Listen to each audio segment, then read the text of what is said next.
Cosmos. ¿Qué tal? ¿Cómo les va? Gusto de saludarlos como todas las semanas en Exploradores del Átomo al Cosmos. Por supuesto, siempre revisando la investigación, la ciencia y la tecnología hecha en nuestro país a través de las pantallas de Canal 24 Horas y también en 24horas.cl. Vamos a hablar de varios temas el día de hoy, distintos enfoques que se están dando en la investigación a nivel nacional. ¿Sabían ustedes que pese a lo inhóspito que parece la Antártica, esta está llena de vida microbiana y cientos de científicos han puesto su foco de investigación en intentar entender cómo logran sobrevivir a condiciones tan extremas? ¿Cómo y para qué se realizan estas investigaciones? Es parte de lo que vamos a estar viendo en los próximos minutos aquí en Exploradores. También, 1 millón de especies está en peligro de extinción, según un reciente informe de las Naciones Unidas. ¿Cómo repercute esto en nuestro país? ¿Qué se puede hacer desde la ciencia para enfrentar esta grave problemática? Es otro de los temas que vamos a estar conversando en el programa el día de hoy. Además, las ciencias sociales también tienen un espacio en este capítulo y nos van a llevar a reflexionar acerca de la importancia de estudiar la historia para entender situaciones que enfrentamos actualmente en la sociedad. Estos temas vamos a estar conversando con el vicerrector de Investigación y Doctorado de la Universidad Andrés Bello, el doctor Ariel Orellana. Bienvenidos a este nuevo capítulo de Exploradores. ¿Se imagina vivir en un lugar que en verano las temperaturas alcanzan los menos 15 grados Celsius y que en invierno haya días donde el sol no se asoma? Bueno, así es la Antártica, y pese a sus condiciones extremas, miles de microorganismos la habitan. ¿Cómo? Es una pregunta que inquieta a la ciencia a nivel internacional. ¿Cuánto sabemos? Es lo que lo invito a conocer en la siguiente nota. La Antártica y los océanos son las últimas grandes fronteras que quedan por explorar, y sus características la convierten en un lugar de gran interés para la ciencia. Un grupo de investigadores del Centro de Bioinformática y Biología Integrativa de la Universidad Andrés Bello lleva 8 años haciendo estudios en el glaciar Unión, uno de los lugares más inhóspitos del planeta. El glaciar Unión pasa cerca de 8 o 9 meses en el año en oscuridad y los otros 3 o 4 meses son 24 horas de luz, ¿ya? Las temperaturas en promedio son cercanas a los menos 30, menos 25, menos 30 grados, por lo tanto una condición tremendamente adversa donde no hay agua líquida, en el verano hay mucha luz y esas condiciones básicamente lo que han permitido es que los microorganismos que se desarrollan ahí sean únicos y no se encuentran en ningún otro lugar. Entonces nosotros estamos estudiando qué características tienen estos microorganismos que les permiten sobrevivir en esta zona donde otros microorganismos no lo pueden hacer. Sus primeras conclusiones les permiten afirmar que las bacterias se resguardan en los minerales, protegiéndose así de las bajas temperaturas, el exceso de luz y accediendo desde el interior de estos a agua líquida. Se cree además que estos minerales de cierta forma son translúcidos y permiten que la luz penetre y que los microorganismos hagan un proceso fotosintético para alimentarse, información que les abre otra de las áreas de trabajo del laboratorio. Lo que nosotros queremos hacer es utilizar esos microorganismos para hacer productos de interés tecnológico basados en cobre y en litio, ¿ya? Algunos de estos son nanopartículas de cobre y de litio que pueden ser utilizadas, por ejemplo, en la confección de celdas solares, en baterías y en distintos aparatos tecnológicos que actualmente nosotros obtenemos desde el exterior, los traemos de otros países y no los producimos acá. En forma paralela, otro grupo de investigadores del Centro de Bioinformática y Biología Integrativa de la Universidad Andrés Bello, en conjunto con la Universidad de Talca, están haciendo investigaciones en el sector costero de la isla Livingstone, tratando de entender cómo el pasto y el clavel antártico logran resistir condiciones tan adversas. En la isla Livingstone nosotros nos enfocamos en una parte que se denomina la península Byers, que es un lugar donde en verano está descubierto de nieve, lo que posibilita que crezcan plantas antárticas. Existen solamente 2 plantas antárticas y nosotros nos enfocamos en los microorganismos que viven en las raíces de las plantas.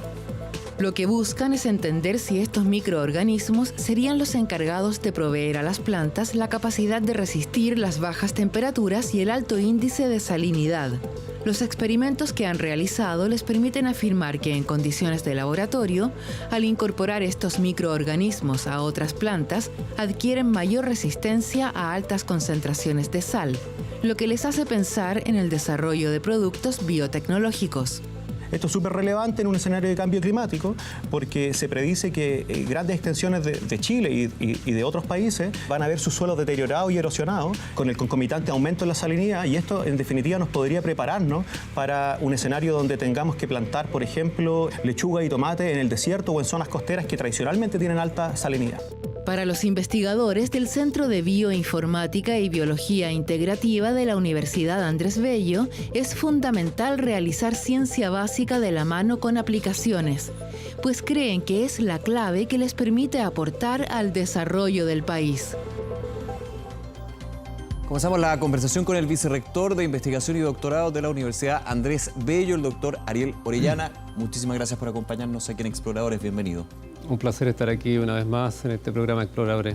Gracias, Nicolás. Así es, y nuevamente también conociendo lo que se está desarrollando en la Universidad Andrés Bello, en la investigación, y veíamos en la nota, doctor, la importancia de enfocarse en los ambientes extremos, en este caso en la Antártica. Quiero profundizar un poquito en eso. ¿Por qué es tan importante? Se habla de, por ejemplo, ver lo que es la copiosa vida de microorganismos que existe ahí, pero también de alguna manera ir entendiendo cómo enfrentar, por ejemplo, el cambio climático. ¿Cuál es la relevancia que le ha dado a la universidad a este tipo de ciencia en ambientes extremos?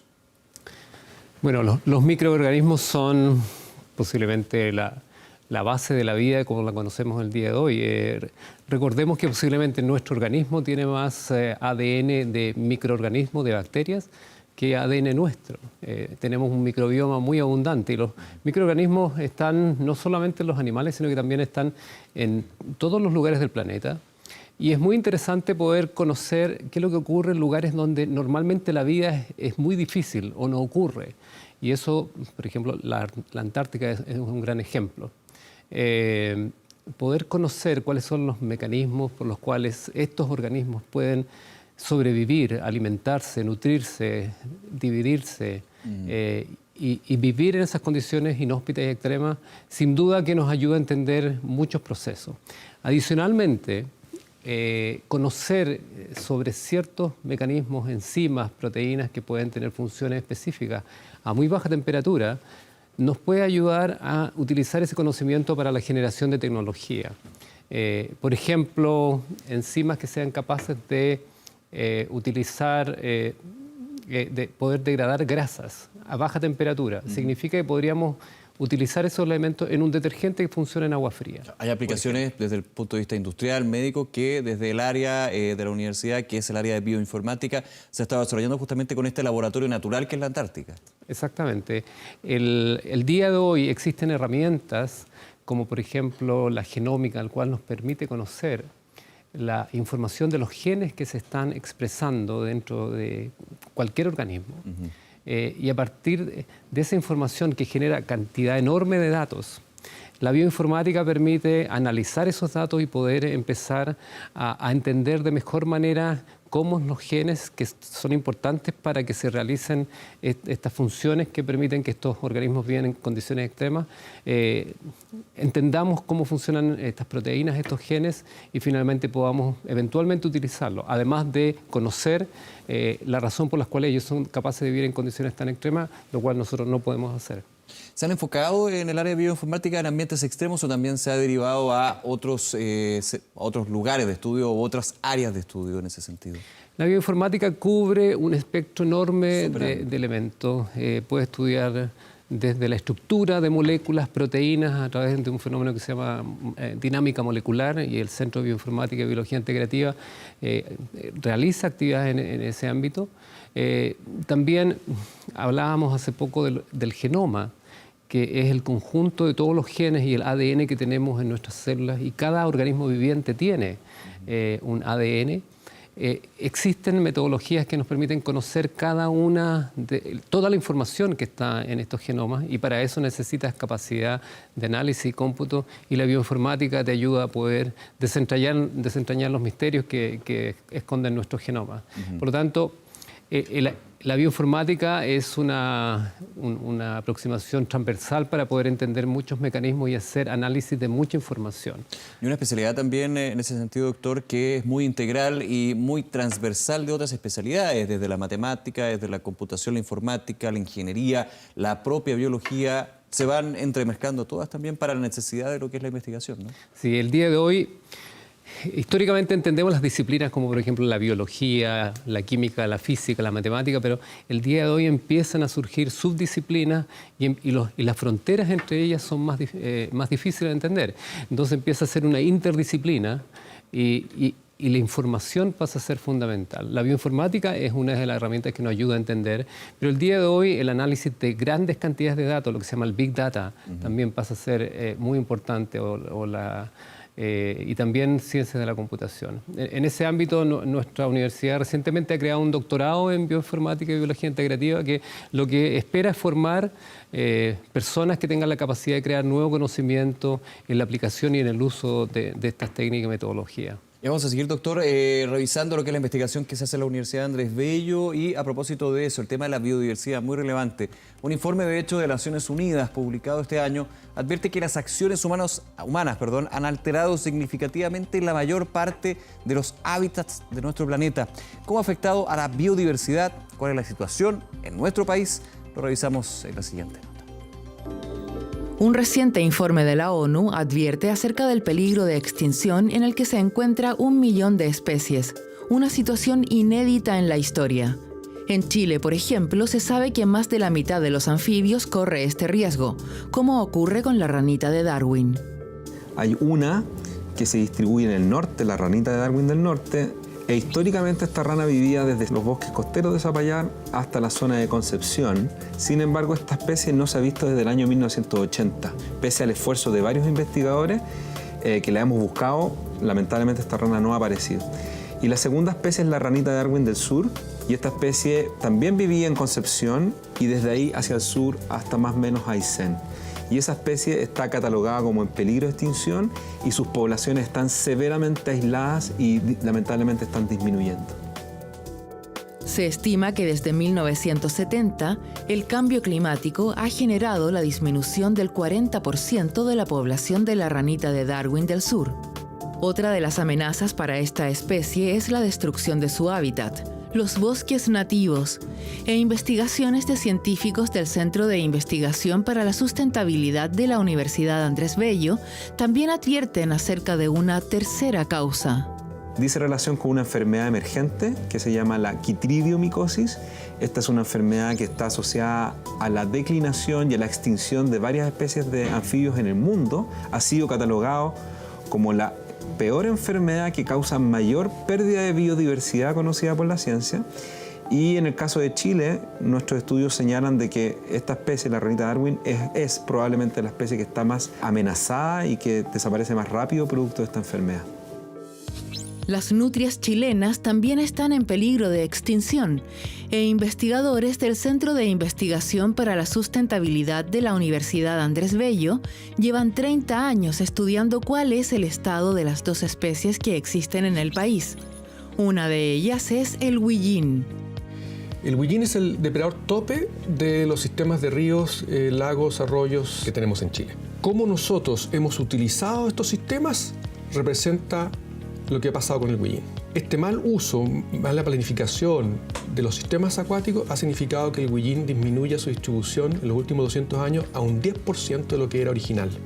Tal como pasa con el huillín, es la destrucción de su hábitat lo que ha generado que la otra especie de nutria chilena, el chungungo, también esté en peligro de extinción. Estos habitan las zonas costeras y su drástica disminución se debería a la sobreexplotación del litoral. Detrás de estas investigaciones, los académicos del Centro de Investigación para la Sustentabilidad de la Universidad Andrés Bello tienen un objetivo: generar información que permita buscar formas para conservar estas y otras especies. No podemos seguir pensando que podemos seguir quitándole espacio a la biodiversidad y creyendo que los parques y las reservas no van a protegerla. No es así. Existe información de los años 90, hay un libro que se llama Conservación a escala continental. Si no logramos conservación a escala continental, no vamos a lograr proteger la biodiversidad. Eso significa pensar territorialmente, regular. Y hoy día las políticas económicas imperantes van en contra de eso. Tenemos otra área muy relevante de investigación de la Universidad Andrés Bello, doctor Ariel. En ese sentido, importante, claro, ver lo que es el impacto a nivel planetario. Cuando hablamos, por ejemplo, de cambio climático, uno de los grandes temas de este año, que va a mantenerse y debe ser así. Pero ahí voy un poco al tema micro, digamos, al tema chileno. Dentro de la investigación que se ha desarrollado en la universidad, ¿cuál es la evaluación que se hace con respecto a la biodiversidad, a los distintos hábitats que tiene nuestro país? Bueno, la biodiversidad es un tema que se comenzó a investigar en la universidad o a desarrollar como área ya hace varios años. De hecho, tenemos un centro para estudios de sustentabilidad que lo dirige el doctor Claudio Soto, que era quien nos presentaba algunos de los trabajos que está haciendo. Y este es un grupo interdisciplinario en donde no solamente hay ecólogos o biólogos, sino que también hay ingenieros ambientales. Y es un grupo que ha ido tomando más y más fuerza, tratando de impactar con buenas prácticas en términos de lo que significa reciclaje y una serie de otros elementos que van en términos de la conservación y una de las cosas importantes es la biodiversidad. Las especies están continuamente desapareciendo y eso es algo que nos impacta. Ese delicado equilibrio que muchas veces uno lo ve en distintos medios, en distintas fuentes de información, pero que no le toma el peso, digamos. Exactamente, entonces es muy importante que podamos tener información y evidencia para tomar decisiones posteriormente. Aquí estamos en este momento en el medio de una reunión tan importante como la COP25, en donde se están tomando decisiones que impactan a todos los países, impactan a la economía, impactan en términos transversales el quehacer del ser humano. Pero si no tenemos información y evidencia que nos ayude a tomar buenas decisiones, es muy difícil que podamos avanzar. Así que el trabajo en biodiversidad que se está haciendo la universidad es muy relevante y por supuesto que contribuye al esfuerzo que están haciendo distintas instituciones, tanto en Chile como en el mundo, para poder tener evidencia de los impactos del cambio climático. Primero, que el cambio climático es una cosa real y que esto tiene consecuencias. Y lo estamos viendo en distintos ámbitos del día de hoy en nuestro país. La agricultura se está moviendo hacia el sur. La fruticultura, que originalmente era muy fuerte en la zona central, el día de hoy se está moviendo hacia sectores del sur, donde antiguamente teníamos esencialmente trigo y teníamos bosques. Vamos a hacer una pausa, doctor, y ustedes quienes nos acompañan aquí en Exploradores, volvemos enseguida con más investigación, lo que se está desarrollando en la Universidad Andrés Bello y por supuesto también los temas que están puestos aquí en la mesa del programa. Vamos y volvemos. Vamos a cambiar de tema porque en la Universidad Andrés Bello están muy interesados en desarrollar investigaciones en torno a las ciencias sociales. Algunos de sus estudios son en torno a la historia y cómo esta repercute en la actualidad. Durante el primer semestre de 2018, las protestas de mujeres contra el acoso y el abuso se tomaron la agenda e instalaron la igualdad de derechos como una prioridad para el país. ¿Qué impacto dejará en nuestra sociedad? Para las historiadoras de la Universidad Andrés Bello, esta pregunta solo se podrá contestar con los años. Sin embargo, creen que para entender este movimiento feminista es fundamental revisar el pasado. Podemos identificar para el caso de la historia nacional desde los derechos por los que lucharon las mujeres en el siglo XIX para ingresar al sistema educacional, que culmina con el ingreso a las mujeres a la universidad.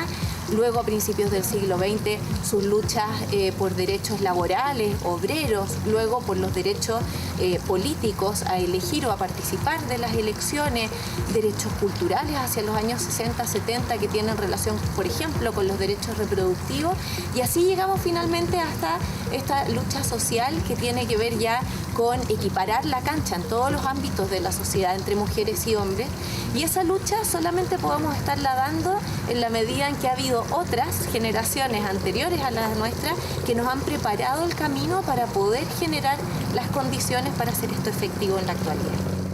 La lucha por los derechos civiles educacionales a fines del siglo XIX es uno de los primeros hitos del movimiento feminista en Chile, un hecho que por ese entonces incluso cambió el rol que cumplían las mujeres en la sociedad. Desde mediados, sobre todo del siglo XIX, a las mujeres se les empieza a ver como un sujeto que debe participar o tener ciertos deberes públicos. Y desde entonces el Estado comienza a plantearse la posibilidad de educarla para que cumpla dicho rol. Por ejemplo, el rol docente, que es uno de los principales papeles que ha cumplido a partir de ese momento en que se la concibe de una manera político-pública. Otra de las áreas de investigación de la UNAP se ha centrado en la historia del servicio doméstico en el país. Solo en el año 2015 existió una nueva legislación sobre el trabajo doméstico.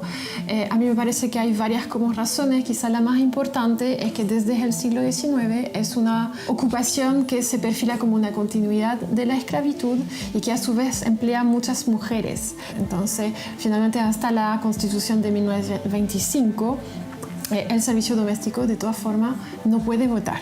Entonces tampoco hay mucho interés de parte de los legisladores, digamos, porque finalmente no es una población votante. A través de esta revisión histórica, que se centra particularmente entre los años 1870 y 1931, la investigación intenta entender por qué este sector ha sido tan relegado, pese a que incluso llegó a representar el 16% de la población activa. Yo creo que este sector en particular ha sido relegado porque finalmente está compuesto mayoritariamente de mujeres. Y yo creo que ahí tenemos una primera, digamos, barrera. La segunda es que en general provienen de sectores más bien desfavorecidos. Y también porque también en el transcurso del tiempo vemos llegar mujeres pobres y extranjeras. Y ahí también hay una triple, digamos, discriminación hacia ese sector laboral. Tanto los derechos laborales como los de las mujeres son temas que hoy siguen vigentes y a través de sus investigaciones, las historiadoras de la UNAP buscan aportar a estas discusiones, pues están convencidas de que para entender el presente es fundamental visitar el pasado. Y me quedo con esa última frase, doctor Orellana, hay que visitar el pasado para entender el presente. ¿Y qué frase más relevante para lo que se está viviendo hoy en Chile y justamente las ciencias sociales como la historia y la profundidad que se da a nuestra propia historia es tan importante justamente cuando hablamos, por ejemplo, del rol de las mujeres? El trabajo que están haciendo al respecto es bien clave para ir enmarcando un futuro más próspero. Sí, sin duda tenemos que entender nuestra historia para saber qué nos llevó a este momento de la historia. Y a veces nos damos cuenta que los ciclos se repiten.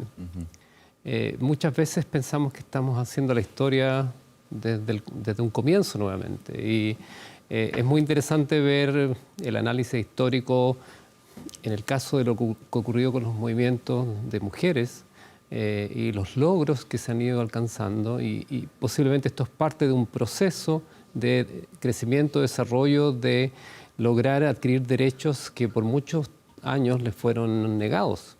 Y el día de hoy posiblemente estamos en un punto de ese camino que continúa. Es interesante mirarlo, ya que estamos en un momento particular, en torno a lo que es, por ejemplo, la generación de una nueva constitución. Y la historia nos muestra también cómo en distintos momentos de nuestra historia se han ido generando procesos que han conducido a nuevas constituciones. Entonces, claro, la historia finalmente son épocas con contextos completamente distintos, pero con similitudes. De hecho, se ha hablado de explosiones sociales o estallidos sociales que cada 30 años van apareciendo y no es por nada, sino que de alguna manera muestran también el cambio generacional, el cambio también en la coyuntura y por sobre todo también en la idiosincrasia. Y eso evidentemente nos ayuda con la historia a ver lo que han sido los errores, pero también los aciertos. Por esa razón es que es tan importante que hagamos investigación en historia. Y desde ese punto de vista nuestra universidad contribuye, ya que lo hacemos porque nuestra política establece que aspiramos a desarrollar investigación de manera progresiva en las áreas que enseñamos y tenemos carreras de licenciatura en historia, tenemos magíster en historia, tenemos un par de programas de doctorado en teoría crítica, sociedad actual y también en educación y sociedad. Entonces se van formando personas que después tienen la capacidad de avanzar en lo que es la generación de nuevo conocimiento en estos fenómenos y en estos procesos que nos va entregando la historia. Y que en el caso de lo que está ocurriendo en nuestro país el día de hoy pasa a ser extremadamente relevante. Bien, doctor Orellana, muchas gracias por acompañarnos, contarnos lo que están haciendo la Universidad Andrés Bello de distintas áreas. Hemos tenido también otras ocasiones conversando aquí en el programa. Nuevamente, gracias por acompañarnos. Que estén muy Muchas gracias, Nicolás. Hasta luego. Y a ustedes, como siempre, gracias por estar con nosotros, sintonizando Exploradores del Átomo al Cosmos. Como siempre, la invitación a aprovechar los capítulos y temporadas, los distintos centros, institutos, universidades que han participado en este programa en www.24horas.cl. Será hasta la próxima. Que estén muy bien. Chao, nos vemos.